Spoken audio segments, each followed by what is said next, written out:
સમાચારોની શરૂઆત કરીએ બનાસકાંઠા જિલ્લાના વિભાજનને લઈ કાંકરેજ તાલુકાના વેપારી અને ખેડૂતોમાં રોષ છે।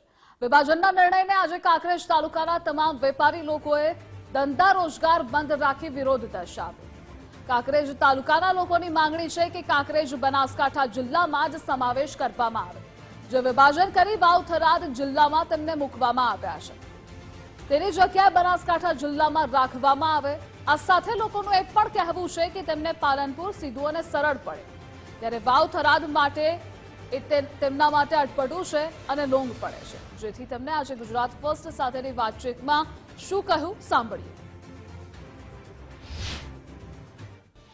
બનાસકાંઠાના વિભાજનને આવકારીએ છીએ, થરાદ જિલ્લો બનાવ્યો એને આવકારીએ છીએ, પરંતુ કાંકરેજ તાલુકાને ભૌગોલિક રીતે થરાદ સાથે કોઈ પણ રીતે સેટ થતું નથી। કાંકરેજ તાલુકો વર્ષોથી બનાસકાંઠા સાથે જોડાયેલો છે અને જો એને નજીક અને જો કાંકરેજ તાલુકાની ચિંતા કરવી હોય તો એને પાટણમાં મૂકવું જોઈએ, પાટણ નજીક પડે છે, બાકી બનાસકાંઠા અનુકૂળ છે। થરાદ તો ખેડૂતોને, પ્રજાને, તમામને થરાદ બહુ જ તકલીફવાળું રહેશે।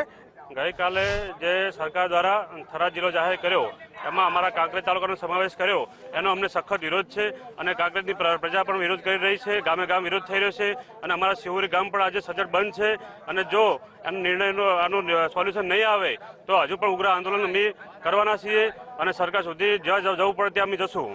મુખ્ય માગણી એક જ કે બનાસકાંઠામાં અમને રાખો, જેમ હતા એમને રાખો। અમને બનાસકાંઠા જિલ્લામાંથી જે થરાદ જિલ્લામાં સામેલ કર્યા છે તેનો અમે સખત વિરોધ કરીએ છીએ। અમને પાછા બનાસકાંઠામાં લાવે અથવા પાટણમાં સામેલ કરે અને પાટણ અને બનાસકાંઠામાં સામેલ નહીં કરે તો અમે યોગ આંદોલન કરીશું, જ્યાં જ્યાં જવું છે ત્યાં જશું, રસ્તા આંદોલન કરીશું, ઉપવાસ કરીશું અને આગળની સરકાર સમક્ષ રજૂઆત કરવાની અમારામાં કાંકરેજ તાલુકાની પ્રજાને સાથે લઈને આગળ વધીશું।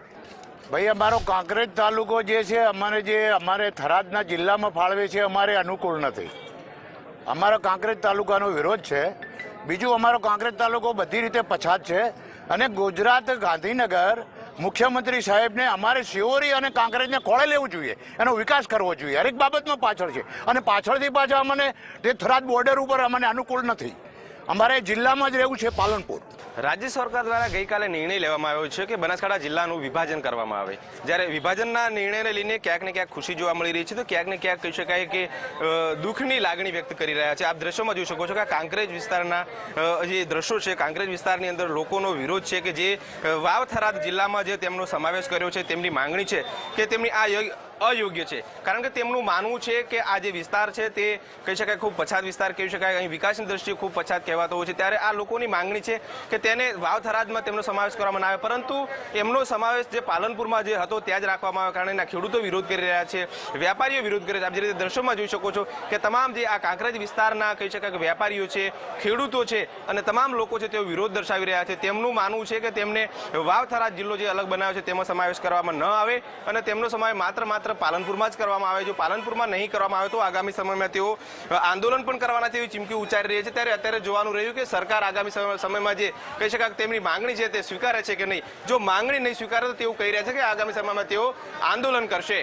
કમલેશ નાભાણી, ગુજરાત ફર્સ્ટ, બનાસકાંઠા। બનાસકાંઠા જિલ્લા વિભાજન મુદ્દે ઉકળતો શરૂ। કાંકરેજ તાલુકાના શિહોરી અને થરામાં ઉગ્ર વિરોધ નોંધાયો। વિરોધ જોતા જિલ્લા ભાજપ પ્રમુખના સૂર બદલાયા।